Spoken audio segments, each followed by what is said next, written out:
Assalamualaikum warahmatullahi wabarakatuh. Perkenalkan, nama saya Kartika Wulandini. Saya akan menjawab pertanyaan dari tugas belajar di luar kelas hari kedua. Pertanyaan yang pertama mengenai metode individual system. Pertanyaan pertama adalah, apa pengertian individual system? Individual system adalah proses belajar yang berpusat kepada anak sebagai subjek belajar. Pertanyaan kedua, mengapa pendekatan yang dilakukan harus individual system?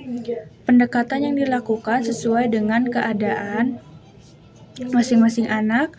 Anak berperan sebagai subjek belajar, artinya anak berperan aktif di dalam proses bermain sambil belajar. Pertanyaan ketiga, apa tujuan yang ingin dicapai dengan melakukan pendekatan secara individual system? Agar anak berperan aktif di dalam proses bermain sambil belajarnya. Pertanyaan keempat, di Bimba murid dan guru memiliki peran masing-masing. Sebutkan apa peran guru dan murid. Anak berperan sebagai subjek belajar, motivator berperan memberikan motivasi dan apresiasi kepada anak agar semangat belajarnya semakin hari semakin meningkat atau menggelora, serta memfasilitasi memberikan kegiatan bermain sambil belajar yang sesuai dengan kemampuan anak. Yang kelima, apa perbedaan antara metode individual system dan classical system? Metode individual system, pada saat yang sama setiap anak mendapatkan materi yang berbeda sesuai dengan kemampuan anak tersebut. Sedangkan classical system, semua anak pada saat yang bersama mendapatkan materi yang sama. Pertanyaan ke-6, bagaimana cara yang dilakukan motivator agar dapat melakukan pendekatan secara individual system? Motivator harus mempelajari dan mengenali karakter setiap anak didiknya agar dapat melakukan pendekatan sesuai dengan karakternya masing-masing. Motivator harus mencari tahu kesukaan setiap anak didiknya agar dapat mengarahkan anak melakukan kegiatan apa yang ia sukai sehingga anak tertarik melakukan kegiatan bermain sambil belajarnya. Pertanyaan ke-7, apa dampak yang akan terjadi bila pendekatan dilakukan secara individual system? Jika kita sudah tahu karakter dan kesukaan anak, maka anak akan merasa dihargai dan saat proses belajar, anak akan merasa senang. Pertanyaan ke-8, apa dampak yang akan terjadi bila pendekatan dilakukan secara classical system? Proses belajar tidak bertahap dan akan membuat anak terbebani dan terpaksa. Pertanyaan selanjutnya mengenai metode variation skill. Pertanyaan pertama, apa pengertian variation skill?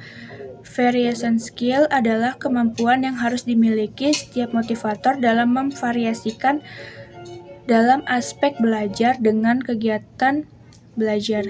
Pertanyaan kedua, mengapa kegiatan belajar harus divariasikan? Karena anak mempunyai rentan konsentrasi yang pendek, mudah teralihkan dan cepat bosan pada suatu kegiatan. Pertanyaan ketiga, apa tujuan yang ingin dicapai dengan memvariasikan kegiatan belajar? Agar anak tidak merasa bosan, semakin tertarik, bersemangat, antusias dalam kegiatan belajar sambil bermain. Pertanyaan keempat, sebutkan 3 aspek belajar. Yang pertama, kemampuan afektif, kemampuan kognitif, dan kemampuan psikomotorik. Yang kelima, kegiatan apa yang termaksud aspek kognitif, yaitu kegiatan yang berkaitan dengan kerja otak atau kecerdasan seperti membaca dan berhitung. Yang keenam, kegiatan apa yang termasuk aspek afektif, yaitu kegiatan yang berkaitan dengan hati dan perasaan berupa suka atau tidak suka, senang atau tidak senang, seperti kegiatan bernyanyi, berdialog, berdongeng, dan bercerita. Pertanyaan ke-7, kegiatan apa yang termasuk aspek psikomotorik, yaitu kegiatan fisik yang berkaitan dengan penggunaan anggota tubuh, seperti menulis.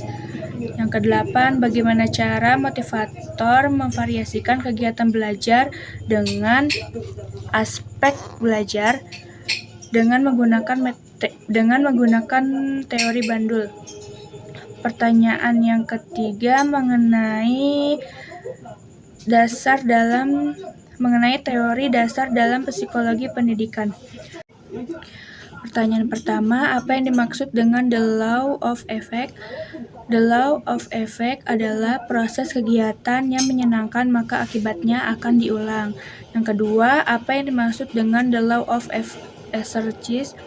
Proses kegiatan yang terus diulang maka akan berdampak mampu. Yang ketiga, apa yang dimaksud dengan the law of readiness? Yaitu proses kegiatan ketika seseorang semakin mampu maka semakin siap dan terampil, serta prosesnya pun akan semakin menyenangkan. Dampaknya akan menumbuhkan minat belajar yang menggelora atau minat kuadrat dalam diri orang tersebut. Sekian jawaban dari saya. Terima kasih.